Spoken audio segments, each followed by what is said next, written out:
नमस्कार दोस्तों, स्वागत है आपका स्टडी फॉर सिविल सर्विसेज में। इस वीडियो में देखेंगे उत्तर प्रदेश एसआई के 22 जुलाई के जो क्वेश्चन है। डेली मैं आपके लिए एनालिसिस लाता हूं, तो जो ये दो शिफ्ट के और तीसरी शिफ्ट के भी एक आध क्वेश्चन मेरे पास अभी आए, उस हिसाब से मैं बताता हूं। देखिए, मैथ और रीजनिंग तो उसी हिसाब से आ रही है, बैंकिंग लेवल की आ रही है, तो टफ लग रही है यूपीएसआई का। अगर आप देखें जीके वाले क्वेश्चन काफी एक शिफ्ट में तो इजी आए हैं, बाकी एक शिफ्ट में मॉडरेट टू टफ आए हैं।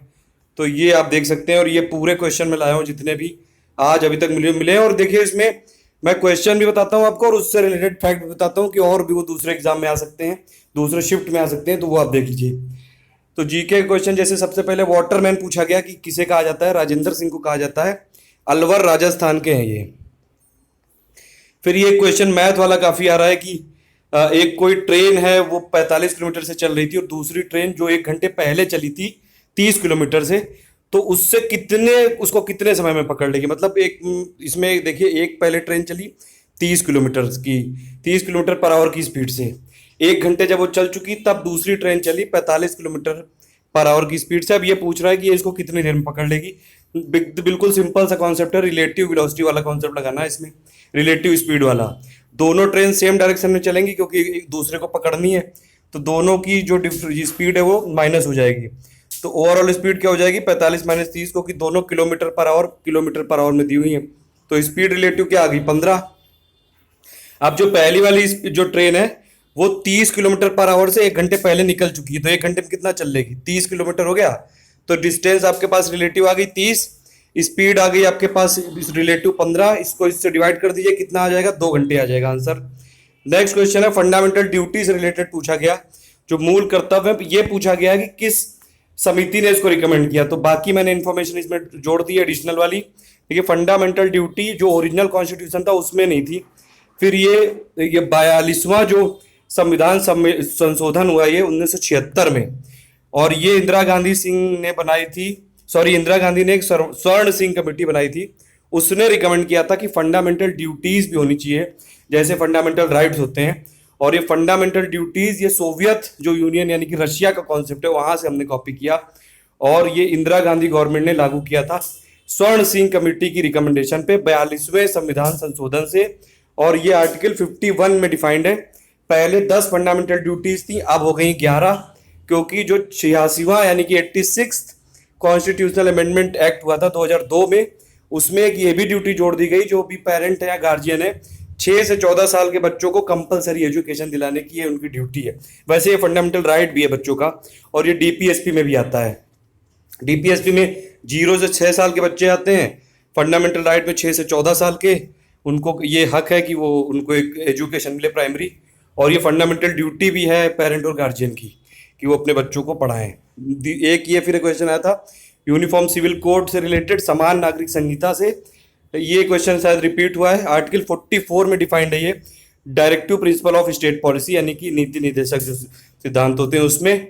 लोवेस्ट लेयर ऑफ एटमॉस्फेयर पूछा गया था, यह क्षोभ मंडल, ट्रोपोस्फेयर। बाकी भी देख लीजिए, देखिए सबसे नीचे होती है ट्रोपोस्फेयर, उसके ऊपर होती है स्ट्रेटोस्फेयर, उसके ऊपर होती है मीजोस्फेयर, उसके ऊपर होती है आइनोस्फेयर, उसके ऊपर होती है थर्मोस्फेयर, और सबसे ऊपर होती है एक्सोस्फेयर।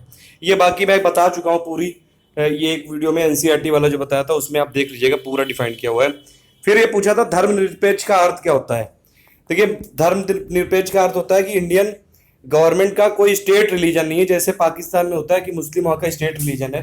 इंडिया का कोई ऐसा स्टेट रिलीजन नहीं है, जितने भी इंडिया में धर्म है सभी ये जो सरकार के लिए बराबर है।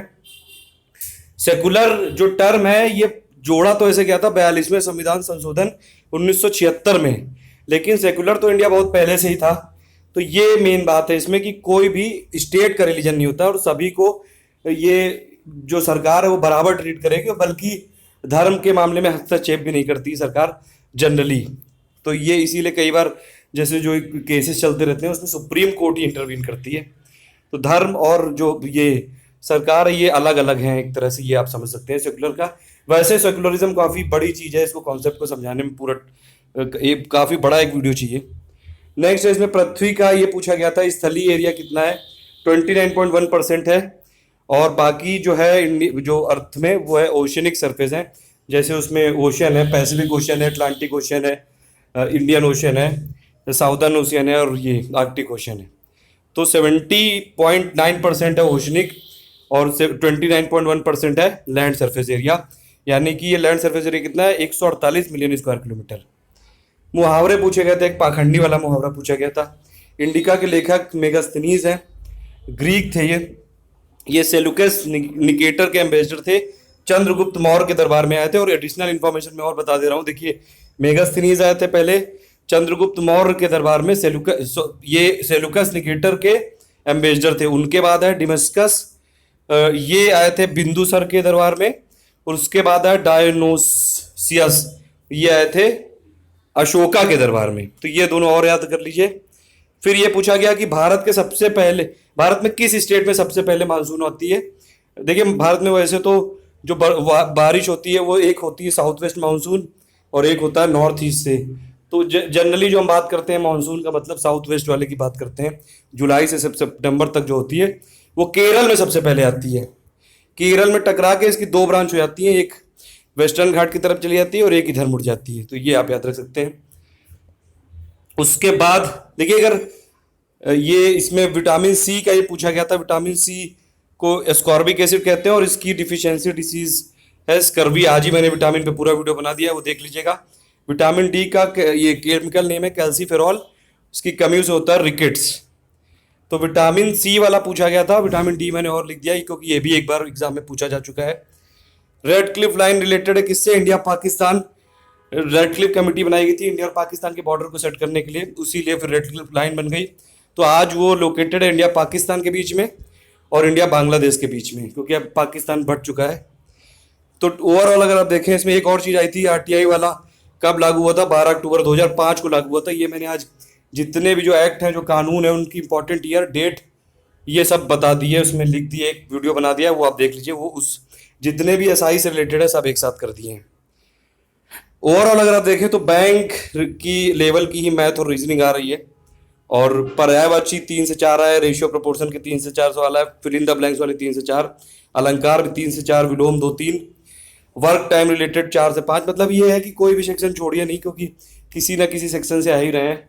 किसी में डाइस वाला पूछ लेते हैं, किसी में क्लॉक वाला पूछ लेते हैं, किसी में डेट वाला पूछ लेते हैं, तो छोड़ना इसमें मुनासिब नहीं होगा। और फाइनली ये कि स्ट्रेटजी अपनी वही रखिएगा कि पहले हिंदी और मूल विधि और जीके वाला पेपर कर लीजिएगा 30 से 40 मिनट के अंदर, क्योंकि जिसमें जितना आता है उतना हो जाएगा। 40-40-80 क्वेश्चन करने, ज़्यादा इसमें सोचने की जरूरत नहीं है, जो आता जाए वो करते जाइए।